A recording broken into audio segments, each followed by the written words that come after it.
Halo, selamat datang di Playtime Man. Halo. Balik lagi sama kita nih, Podcast Man. balik lagi sama mereka bertiga dan Ya. baru ketemu sama gua. Perkenalan. Iya. Anda Di sini siapa? gua yang pasti bukan newborn ya. Di sini gua bukan newborn, ya, nama gua Chandra. Gua di sini gantiin newborn yang lagi berhalangan gitu. Berhalangan tuh ini ya dapat. Nah, iya. Ya dapat Ya, newborn makanya masih dipertanyakan dia laki-laki apa? Bukan lagi. Kayaknya sih bukan deh, kayak luar biasa. Terus Nah, ini dengan siapa? Mas-mas baju biru ini. Gua Siddhartha. Seperti biasa. gua Ricky. Dan gua Kevin. Oke. Masih orang yang sama lagi ya. Masih ada yang sama lagi. Di sini kita bakal ngebahas 4 topik ya. Tapi nggak tahu nanti di tengah-tengah atau di akhir-akhir bakal ada topik tambahan atau enggak. Pasti out of topic. Pasti ada lah. Pasti ada. Seperti biasanya ya, seperti yang saya biasa tonton juga. Bakal ada topik-topik tambahan, Topik-topik lanjutan. tapi tetap informatif, tenang aja. Oke. Sekarang kita mulai aja topik pertama nih. Di sini tentang Fable Fortune gitu. Oh, Ini topiknya siapa ini? Ya, Fable Fortune. Mr. Sidarto. Gitu. Apa nih Om? Fable Fortune itu Fable, game Fable baru ya. Jadi kan kemarin Lionhead, developernya Fable baru bubar, Potong. Nah, habis itu ya para ex Lionhead kembali bergabung dan ngerjain Fable ini. Nah, gue cuma nggak mau mempermasalahkan gamenya, tapi gue mempermasalahkan IP-nya. IP-nya. IP-nya kok bisa Nah, itu dia. dilanjutin sama dia? Iya. Kan itu udah punya IP udah kan brandnya punya Microsoft. Nah, itu gue nggak ngerti kenapa indie megang Fable dan udah gitu masuk Kickstarter lagi kan gitu loh. Ya, mungkin Iya. ada restunya Microsoft kali ya, tapi Mungkin. tapi aneh. Mungkin tapi Gitu nah, loh. maksudnya jadi apa sih kayak apa platform buat indie kok jadi kemasukan perusahaan gede juga Perusahaan lama-lama. gede. Kayak- Tapi ini perusahaan gede nggak? Kontennya kan kalau perusahaan gede. dapat Fable nggak mungkin backingnya Microsoft. persetujuan Microsoft. Iya. Itu dia bikin aneh. Nah, Iya, itu- betul ya kan? itu. Nah, masalahnya sebelum lamanya juga ini ada soal Shenmue. Shenmue tuh game Sega. Di Dreamcast pertama kali keluar. Di Dreamcast, terus pas Shenmue 2 keluarga di Xbox yang lama. Nah, itu kemarin E3 kapan sih? 2 tahun yang lalu. Oh iya, kemarin lama ya? banget. Enggak. Setahun yang lalu. E3 kemarin akhirnya Shenmue 3 keluar. Tapi developernya ngomong emang eksplisit ngemis ya bahasanya. Ya masuk Kickstarter. Masuk Kickstarter. Nah, karena fanbase-nya banyak sebenarnya Shenmue. Nah, cuman lucunya ya pertama kan Shenmue masih Sega yang megang, Sega masih megang jelas soalnya DLC-nya Sonic Transform itu yang terakhir DLC-nya itu karakter dari Shenmue, Shenmue. Ryo Hazuki. Nah, habis itu yang kedua si YesNet tuh nama developer Shenmue itu YesNet emang secara eksplisit bilang dia di backing sama Shibuya Corporation dan Sony. Nah, terus kenapa masuk Kickstarter? Jadi kesana tuh kayak apa sih kayak nggak ini IP Hidup masih segan mati bakal- tak mau gitu. masih bakal bisa dapat apa menjual nggak gitu. Nah, ini jadi masukin Kickstarter dulu nih kalau yang backing banyak ya udah kita jual game gitu. Gue dapat impresinya tuh gitu loh kayak nggak yakin. Iya, nggak yakin di sini, nggak yakin gimana. Udah gue sebenarnya nggak mau mempermasalahkan si game ini, terserah lu mau game apa aja. Game tembak-tembakan kayak Praktisnya apa. ya? Praktisnya Praktisnya aneh. aneh. Kickstarter kok jadi tempat Jadi buat- ajang perusahaan gede. Perusahaan gede. Iya, jadi ajang ini apa istilahnya presentasi apa Iya, Presentasi bener. PR gitu. PR, apa buat apa Hype. namanya? Ini loh kalau pitching ya. pitching. Oh, pitching. Dan pitching ya emang harus pitching tapi jadinya pitching buat perusahaan gede gitu loh. Perusahaan gede gue mau bikin game lu nih, ini terima nggak gitu loh. Gue anehnya itu. Iya. Iya sih. Ya kalau game sih CCG Game nah udah gitu Iya, cuma game trading card game dan game free to play loh. Ini jadinya Iya, free to free play to loh. play. Mampus. tapi kan minta duit ya. Ini nggak duit. Sama kayak game-game mobile sekarang. Iya. Aduh. Ya, sama kayak early access gue juga. Mungkin fokusnya In purchase. mungkin fokusnya emang mobile mungkin ya. Mungkin ya kalau game seperti ini Dilihat sih. dari grafisnya juga. Iya, maksudnya simple. Mobile banget. Kayaknya mobile deh. Paling ya iya mobile. Ya paling mobile ada terus ntar di WP juga ada. Oh iya, WP Windows platform. Oh my god. Ini target Kickstarter-nya berapa ratus? Nah tuh 250.000 euro. 5 pound. Pound itu. Iya, pound deh. 5M. Jadi mereka minta 5M buat bikin game begini. Ya. Gak apa, 4M itu Mighty Number 9 4M kok. Oh, sampai 4M. Oh, targetnya 4M. Targetnya Udah sampai. tapi lebih. Enggak kan itu udah Oh, kelebihan. Akhirnya udah mau keluar. Ya kalau Oh, Mighty Number iya. 9 kan walaupun dia konsepnya kayak Mega Man gitu ya, cuman dia pakai nama brand sendiri Ya, dan itu paling dia enggak. personal gitu loh yang Iya. Walaupun pengen- ujung-ujungnya bau, tapi Iya. paling enggak tapi ini Niatnya nggak gitu. ya niatnya ini. Kalau ini udah punya brand, udah punya nama, minta Kickstarter. enggak jelas. Microsoft tuh kayaknya di dunia gaming makin turun. Ya, itu aja sih gua. Aduh. Dia beli Minecraft juga apa sampai sekarang maksudnya? Iya, beli Mojang ngapain? Mojang ya duitnya Iya. Minecraft. Itu Minecraft gua baru baca kemarin kalau nggak salah jadi game kedua terlaku di dunia. Game Oke. Pertamanya apaan? Apalagi kalau bukan, ayo apa? Itu yang Tebak. begal-begalan. Bukan. Begal-begalan, bukan. Bukan, tebak. Satu. Mulai Rick. Ya. Clue lah. FPS ya. Enggak. Iya, jangan bisa Enggak, kasih clue dong. coba nebak dulu. Tebak gampang kok ini. Gampang sih langsung kepikiran, oh iya, gila gitu loh. Ya kalau lu anjir kita. Apa ya? Apa anjir susah. Maksudnya enggak ada yang Clue deh, clue satu deh. Ya udah mirip Minecraft. Mirip Hah? mirip Minecraft. Dilihat Building juga. gambarnya tuh kayak Minecraft. Apa dari segi Oh, 8-bit. bentuk enggak? Bentuknya tuh kayak Minecraft. Kotak-kotak. Kotak-kotak. Apa Tetris? Nah, Nomor satu. nomor satu di dunia. Game terlaku Oh, nomor satu di dunia. gua baru inget nih. Half billion. Oh gitu. Mungkin karena bisa Itu dimainin game- apa aja, kapan aja. dari Nah, dulu itu kan soalnya cara parameternya apa game mobile atau semuanya? Ya berarti kategorinya berarti cuma game. Semua game. semua game. Game. Tetris. Nah, gua baru inget nih. Lu inget kan ya ini kembali ke apa bahas film video game. Nah, Maksud lu kan Tetris itu mau dibikin filmnya. ya. Ya. Tetris. Epic sci-fi katanya. Epic sci-fi. Epic sci-fi, Tetris. Dan investor filmnya itu perusahaan Cina. Ya udah kalau kayak gitu mah gua udah nggak bisa ngomong dah. Tetris. Tetris. Tetris pada filmnya gimana tuh Oke. bentuknya? Monopoly mau ada filmnya juga. Mati board game ada filmnya anjir. Oke ya. Oke lah, lanjut. Oke. Lanjut sekarang Itu selanjutnya. Fable Fortune. Terus topik kedua kita bakal ngebahas world's first passive liquid cooler. Oh ya, kita masuk ke segmen Hardware. Kita masuk segmen hardware. Kita ngebahas Computex kemarin, barang-barangnya banyak yang baru-baru Oh, yang super, unik-unik, banyak mainan. pengumuman. Di sini ada Logitech. Bentar, halaman belum keluar. Halaman dulu gua.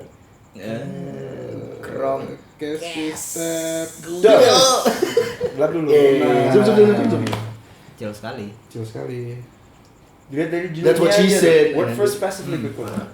Jadi ini liquid cooler yang nggak ada pompa, nggak ada fan, Nah, itu radiator doang. radiator doang. Radiator doang, Radiator doang. Gua ada fan-nya. Nah, jadi dia pakai konsep phase cooling, jadi kayak Beda- ya, perbedaan temperatur ya? itu akan membawa panas itu Ke akan atas. naik. Oh, dinginnya berarti di dinginnya bawah. dinginnya Oh. pindah ke bawah gitu. Nah, Pinter sih. yang bisa bikin ini kata dia R&D-nya sampai beberapa tahun ini dan dia sangat besar biaya R&D untuk ini. Menurut gua R&D-nya pasti bukan di radiator, yang ada radiatornya Udah. ya udah standar matang lah. Konsepnya. Selang juga apanya. Menurut gua tuh di ininya di liquidnya gimana caranya dia bisa bikin liquid yang bisa mentransfer panas itu secara cepat gitu loh. Kimiawinya itu ya. Ya, sebenarnya ini kayak heat pipe kan Iya, juga heat gitu, pipe, isinya bener. isinya liquid gitu kan. Cuman itu kan hard material. Kalau Iya. ini Ya berarti nggak berisik dong, nggak ada fan-nya. Iya, nggak ada. Belum Enggak ada sama enggak sekali. bukan enggak berisik, enggak ada suaranya kan? Nggak ada suaranya. Nggak ada suaranya. Suara liquid. Itu kalau bocor ntar netes suaranya kayak AC. Nah, ini kayak breakthrough aja lah berita-berita lewat. Ayo lanjut lagi kita apa? Enggak dibahas dulu. Enggak mau gitu Langsung doang. lanjut gitu. Iya, emang ada apa lagi? Ya, Udah gitu doang. ngomongin Rajintek enggak? Logitech nggak usah. Apa kita Ngomongin apa latar yang apa belakang world Rajin first? Tech. Apakah dia emang benar-benar yang paling pertama? Iya, kalau ini setahu kita paling pertama. Judul beritanya sih, sian gue juga taunya kayak gitu. Cuman kalau misalnya masalah world first passive liquid cooler, bisa aja sih liquid cooler yang standar Dibikin pasif. dibikin Tapi nggak pakai fan, apa nggak dicolokin ya kan. Cuman yang jadi masalah adalah liquidnya. Kan dicolokin, iya. Berarti liquidnya Nggak nggak bisa. apa nggak standar. Oh, Ya pasti liquidnya pakai nggak tahu lah. Bisa jadi pakai freon juga kali, freon kayak AC gitu. Mungkin. Tapi freon aja mesti digerakin. Iya, Iya. freonnya masih gerak. Gede banget lagi. Oh, gue pernah Tuh, dengar. iya. Gue pernah dengar kalau di superkomputer sebenarnya udah ada liquid cooling pasif. Jadi Rajin Tech harusnya nambahin dikit for the consumer market. Tapi itu ingatnya gue blurry, jadi nggak tahu. Jadi mungkin emang yang pertama kok gitu. Emang Rajintek bikin di Enggak sih kalau buat superkomputer Oh. enggak. Itu perusahaan lain. Yakin? Ya nggak tahu, makanya gue bilang nggak yakin. Kalau Rajintek juga yang bikin dulu. Oh iya bisa Oke, jadi. silakan moderator Inventor. dilanjutkan. Ya Lanjut, kita lanjut ke Radeon RX 480. Oh iya, kemarin Iya. habis ada launching dari AMD. Iya. kartu baru, generasi baru. Waduh, kenapa ngambil dari WCCF Tech sih? Kenapa? Gue nggak suka. Nggak ngasih kredit kalau foto. Dia kalau misalnya bikin berita yang sebenarnya dia ngambil dari source lain, dia nggak pernah mau nunjukin source-nya siapa. Kan itu kurang ajar. Ya, jangan gitu ya. Jadi Ya, gitu ya. Jangan kayak gua tadi masih Source-nya gitu. semua harus jelas. Selalu kasih sumber. kalau kasih sumber. Ya jadi Ntar kita bisa lihat kok di description gitu yang kita oh iya di bahan-bahannya. base terus kok ini. Kreditnya dari mana. Heeh. Oke, jadi ini AMD gimana? Lu deh. Ya, jadi AMD akhirnya ngerilis GPU terbaru mereka, Polaris, untuk lawan Nvidia. Nah, seperti yang Nvidia kita apa tuh? tahu, Nvidia GTX 1080 dan 1070. Dan seperti yang udah diketahui, Nvidia ngurus dua GPU tersebut di segmen harga high end dan upper mid range. Nah, kalau di Mid-range. upper mid range ya tengah-tengah tapi atas dikit. Atas dikit. Menengah Menengah ke atas. Tengah ke atas ya benar. Menengah ke atas. Nah, kalau di RX 480 ini AMD masang harga yang lumayan menarik, $200. $200 itu dengan $200 itu mereka menjanjikan performa menjanjikan performa sebesar 5 teraflops. Ya, 5 teraflops itu nggak terlalu tinggi. Dia main di pasar ya seperti yang kita omongin kemarin ya. Single precision kecepatan single precision itu bisa diukur pakai teraflops. Benar-benar. Nah, kalau misalnya ngelihat teraflopsnya 5 itu berarti ini dia ngejar power efficiency. Iya, benar. Power efficiency, Benar, terus pembelaannya AMD juga di sini dia pengen masuk ke dalam ngebuka barrier Entry VR gitu iya, loh. karena Kan VR selama ini kalau kita mau mencoba VR tuh Mahal. kayaknya harus mahal gitu udah punya perangkatnya mahal, 2000. Mahal, GPU-nya hardware. mahal. Nah, dia akhirnya apa sih namanya? Nyari Marketingnya nyari ya, celah, ya. nyari celah. Dia pengen semua orang bisa menikmati gitu Ya, kan. Nah, not bad. dengan harga $200 dia bikin kecepatannya itu kalau misalnya mau dibandingin teraflopnya karena kita belum 1070 tuh 6 teraflops kan. 6,5. 6,5. Ya. Kalau ini 5 teraflop itu kayak di generasi AMD sebelumnya itu ada 390 sama 3090X. 30X. 390X itu hampir 6, 5,8 kalau nggak salah. Oh. Nah, 390 itu 5. Nah, ini mereka di antara 5 sampai 5,5. Ya, 5,5-an lah. 390 itu harganya waktu itu berapa? 400. 390X itu di Indonesia sekitar 8 juta 9 8 8 7 juta? Ya, 7 juta. Berarti $500 ya? 90. Iya, betul. 390X. Ya kan dia seri high end. Nah, sekarang dia bisa nyamain ya kira-kira mirip-mirip Ya, lah performanya sama itu dengan harga Tapi $200 lebih itu murah. tapi kalau ngomongin MSRP US Indonesia tuh regionnya digabung sama Eropa. Oh, berarti harga Eropa kita ngikutnya. Kita ngikutnya harga Eropa. Oh, Dan iya. setiap brand itu ada apa namanya? Ada harga MSRP lah. Iya, MSRP nggak. Apa namanya? Minimum recommended retail price. RP. Minimum. Itu tadi balik sih. Ya, MSP itu barusan.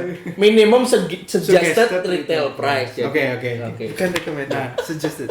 Harganya Indonesia itu pasti bukan Indonesia aja ya, Asia Tenggara, terus Oceania dan Eropa itu masuk ke region yang sama dan itu di atas US. Oke, Kalau oke. di US bilang $200 $199 kan? Ya, Di 300. Indonesia mungkin bisa 300 ya nambah $100 lah. Di kurs berarti 4,5 jutaan ya kartunya. Ya, 4,5, 5, ini iya, segitu iya, ya. gitulah. Oke lah intinya intinya mereka bikin kartu yang cukup murah dengan performa yang cukup tinggi, bisa main game di resolusi 1080, 1440 dengan FPS yang cukup tinggi.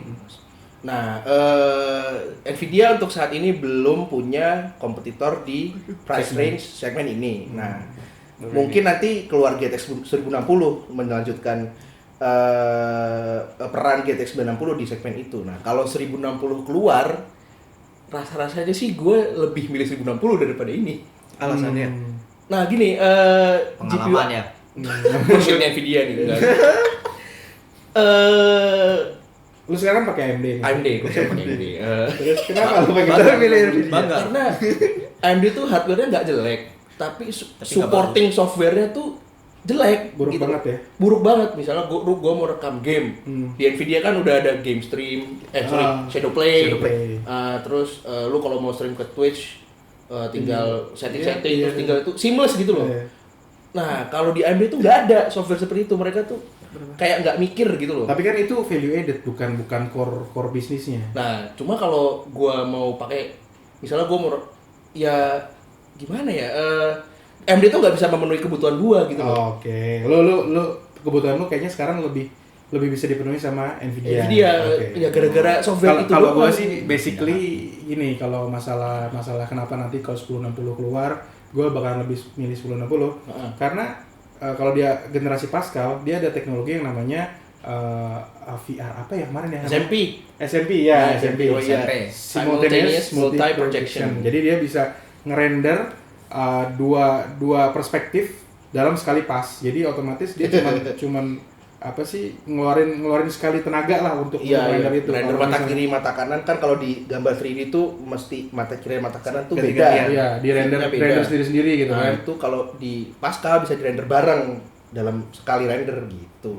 Nah, itu sih Oh paling iya, yang- bener-bener. yang buat gua bakalan besok milih apa Iya, Nvidia bener. side. Itu juga. Cuman ini ngomongin produk yang sama-sama belum keluar gitu. Ini udah announcement tapi belum dirilis. Iya, Gitu iya kan. benar-benar baru announcement benar-benar. Terus 1060 juga belum ada sama sekali. gitu kan. Ya udahlah. Ya, gitulah. Ya Gitu udah. ya. Dan mungkin Harapannya kalau ada. pakai argumen VR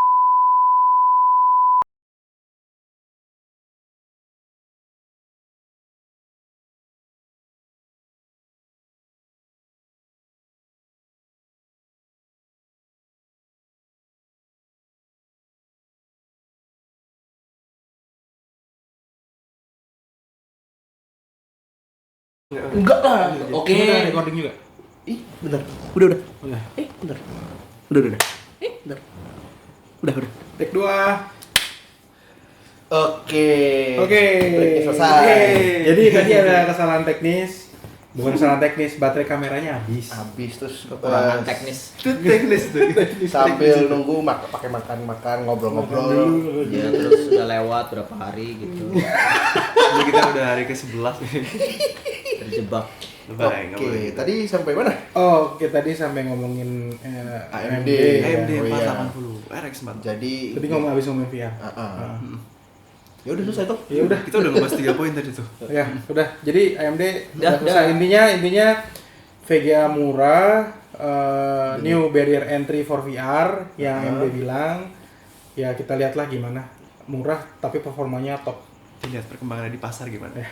Oke. Terus selanjutnya Oh iya, kita belum bahas masalah AMD. Oh, mau lanjutin lagi nggak? Enggak, udah cukup lah. Udah cukup ya? Cukup. Kenapa katain lagi aja? Udah kenyang. Kok tai? Kalau sih jadi. Jadi sekarang sepertinya kalau dari gua lihat-lihat tadi gua belum sempat ngomong. Oh, oke. Masalah dia AMD sekarang kayaknya udah nggak bermain di levelnya high end gitu loh.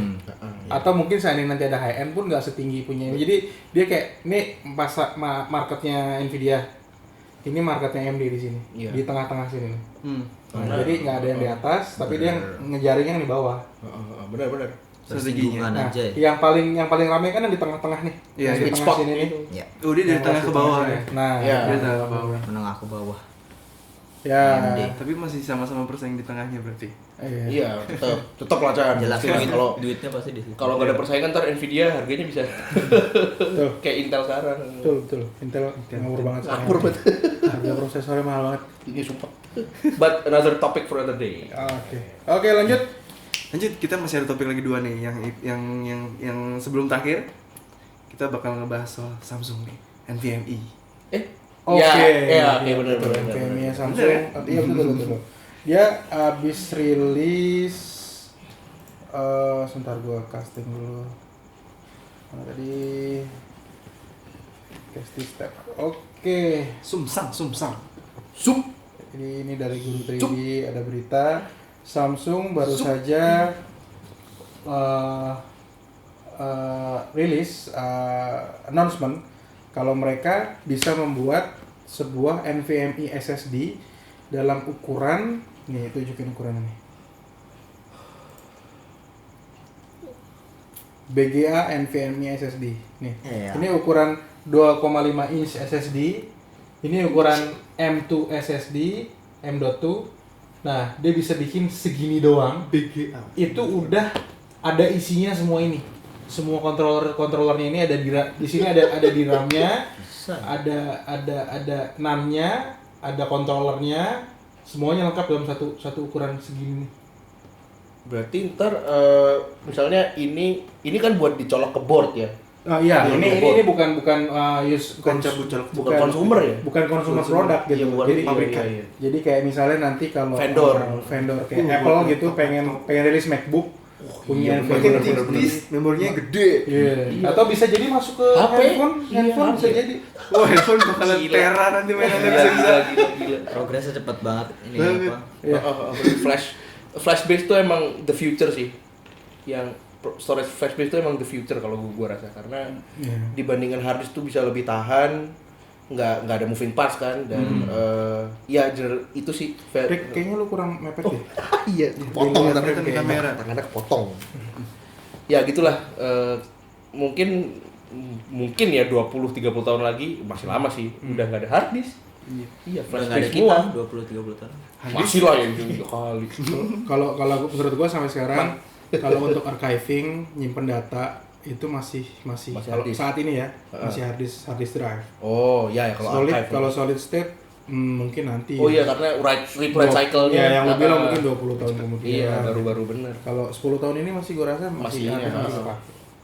Soalnya Iya, lebih Yang murah. mentah-mentah. Iya, flashback itu emang. Oke, apa lagi? Terus ini Ayo, tentang apa? Oh, cryo-rig. Buat rig. Cryo-rig. cryo-rig. Ya. Cryo-rig Jangan buat teriak, suaranya kenceng banget. Kasihan yang dengerin. buat Cryo-rig. buat rig. Cryo-rig. Cryo-rig buat rig. Nah, tar gue mau ngomong. Oh iya, cryo-rig itu udah selama setahun 2 tahun belakangan ini ngeluarin produk cooling yang performanya lumayan bagus untuk harganya. Dulu tuh cryo-rig OM ya. Gini. Gimana? Gini, sejarahnya cryo-rig. Heeh. Cryo-rig itu muncul, dia sebenarnya udah dari lama perusahaannya muncul. Cuman dia nggak pernah keluarin produk karena menurut mereka kita fokus R&D dulu. Oh iya, benar. R&D pasar, kita bikin apa yang desain yang bagus, semua yang bagus gitu kan. Baru mulai kedengeran launching itu sekitar tahun lalu atau 2 tahun lalu lah, 2015 dia launching produk dan mulai dikenal. 2014 itu dia launching heatsink fan. Rata-rata bermain di fan yang berhubungan dengan fan. Ya, cooling Parts. Terus awal tahun ini dia launching water cooler. Oh, baru tahun ini tuh. Yang kayak apa sih, all in one water cooler gitu. Iya. Paket. Terus di Computex tahun ini dia launching masuk ke pasar casing komputer dan unik gitu loh. Ini desainnya cylindrical. Kayak Mac Pro. Ya mirip lah, Ya. mirip Mac Pro. Dari gue, bro. Ini berarti mini ITX ya? Form Mini factor-nya? ITX dan di demonya dia masang kartu GTX 1080 masuk di sini. full size masuk. Terus dalam ukuran yang silinder gitu kan kayaknya Lucu. lucu banget. Boardnya mini TX, mungkin sini kurang jelas ya. Kemarin gua dapat gambar pressnya. Gua nonton live streamnya, pegawai cryo-rig sendiri bilang ini targetnya bakal $200.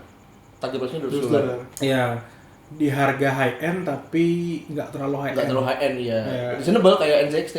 Ya, NZXT 149. 140 ya gitulah. Ya dia bermain di pasar mini Iya. TX lah. Heeh. Itu kalau dari atas kayak panggangan anjir bentuknya. Kayak itu. Gue punya yang lain ya gambarnya. Kemarin gue dapet yang Case mode gallery. Di link gua tuh ada kok yang gambar yang lainnya. Oke. Nah, itu yang full ininya terus Nah, dalamnya ini tuh- kalau warnanya itu lebih bagus. Ya, ini gue lebih suka, keren. gue pengen ini Kalau yang itu yang tadi agak- Lebih nggak kayak tempat itu. jadi kayak trash bin aja. Speed logam. Ini fotonya aku lihat nih. Profile casingnya kayak gini. Jadi di sini isinya motherboard, di baliknya tuh motherboard. Itu kayaknya dia pakai Asus ya, Asus. Iya, ROG. ROG. heeh. Terus di baliknya ada VGA yang muat satu ini. Full size, Full size. full size VGA. Oh, terus karena Gue mereka jadi pengen bikin ITX gara-gara ini. bikin nungguin di luar. Itu kalau buat Nungguin di gamer-gamer luar. desain-desain yang apa? Yang unik-unik gini, yang minimalis gitu, kompak. itu gimana tuh? Walaupun bicaranya selera sih. Iya, selera. Buat apa Chan? Ke performa. Enggak, desain aja. Oh, desain Kan ya? rata-rata kan untuk apa orang-orang yang pada apa suka ganti-ganti casing kan selain desain sama sistem airflow-nya tuh. Kalau untuk kayak gini gimana? Silinder gitu. Oh, kalau ngomongin airflow, kemarin Cryoric juga bilang, gua nonton di live streamnya, case ini khusus maksimal prosesor yang dipakai di case ini tuh TDP-nya berapa? 100 watt. 100 watt, 100 watt. 100 Jadi watt. 100 watt itu masih muat untuk Skylake i7 6700K Skylake. yang bisa overclock itu yang KS seri K, tapi nggak ada overclock. Oh gitu. Oh, Ya, ya, karena panasan. TDP-nya itu. Ntar tadi. takutnya panas karena coolernya cuma kayak gitu. Nah, ini sistemnya di atas itu ada exhaust blower 140 mm fan. Oh 140 gitu fan. ya. Ya. Jadi dia coolingnya dari bawah angkat ke atas. Oke. Iya, gue seneng sih kayak cylindrical gitu, rapi, lucu. Iya, Itu buat di ruang tamu gitu taruh di sebelah Nah, gitu kalau ya. di ruang tamu ada lagi. Rumah-rumah yang minimalis gitu. ada lagi Chan kalau buat ruang tamu casingnya. Lu scroll ke bawah deh. Jadi di Cryoric di event kompetisi ini ngeluarin 2 case sebenarnya. Selain itu ada lagi yang imut, sumpah imut banget. Yang imut. Nah, ini Oh, lucu, ini yang buat ruang tamu Chan. Iya. Naruh TV kan atau monitor. Itu segede apa dah? Ah, segede apa ya? Nggak ada perbandingannya nih. Iya, ukuran susah layar. sih, susah sih tunggu Ukuran layarnya juga nggak produknya lah. jelas. Ini 100 in lah ya. Gede banget. Lucu ada case kayunya kayak hampir kayak produk IKEA kelihatannya. Oh iya ini kayu. Ya, Imut. Iya. Gitu lah. Gue jadi pengen bikin ITX gara-gara ada ini. Soalnya sebelumnya ada yang buat silinder case gini selain Apple, ada Tapi- MSI. MSI. Cuman Ya. dia tuh bener-bener yang harganya dia dijualnya tuh apa sih sepaket gitu loh, harus sama lo beli semuanya dari dia. Iya. benar-benar. Kalau ini kan bisa custom lo beli boardnya sendiri, Branded PC. apa sendiri gitu kan. Iya, oke. Jadi menarik gitu. Ya, ini kayaknya barang hot bakal jadi hot. Ya. Bisa dihot. Ya, coba lah, ntar lah. Oke. Jadi hot airflow-nya kurang. Flow-nya kurang. Jadi hot. Parah. Oke, gimana? Bapak Oke. moderator sudah Topiknya udah kita bahas semua nih. Oh, Oke. Topiknya kita bahas Jadi semua. sekarang bonus topik ayo Pak. Ada bonus topik. Bahas apa lagi? Kita Kita keluarin. banyak bonus topik nih. apa? Roll. Bahas udah apa sih ya? kayaknya. Udah sih kayaknya ya. Enggak, gue juga enggak ada ini. Oke, kita abis ini mau tapping sesi ayo Mau apa? rekam- Ayo main. Kita bakal main. Kita main Live stream. Main karambol live nanti kita. stream nanti dulu. susah. Gue mesti beli capture card. Oh, oke. Dan hari ini kita recording pakai mikrofon baru lagi, baru beli. Kita nyoba gimana kualitasnya, coba diperdengarkan, kasih feedback. Betul. Kita juga dikasih feedback. Ya, kan kalau Gimana? rekaman kemarin mungkin suaranya ya dengan mic baru ini mungkin bisa lebih bagus, lebih kedengeran. Betul. Nah, ini mau dibikin reviewnya nggak? Iya, kita bikin review. Oke, Tunggu aja. bakal bikin review Nantikan. juga, ditunggu aja tanggal mainnya. Oke, gitu aja. Tutup. Monggo. Tutupnya gimana ya? Tutupnya ini ditarik. Oke, gitu aja kali dari kita ya. Iya. See you next time. Setiap hari rencananya podcast ini akan kita up setiap hari Jumat. Tapi ya Tapi ya tunggu ya aja. gitu deh. Gitu. Kalau malasnya keluar ya. Doakan saja. Doakan saja setiap Jumat bisa keluar. Oke. Dah. Gua Ricky. Gua Kevin. Gua Darta. Gue Chandra, bukan Yubon. Sampai jumpa di podcast men berikutnya. It's playtime. It's playtime. Nah. Singkat ya kalau ini. Coklat kok batu. Kenapa jadi singkat ya?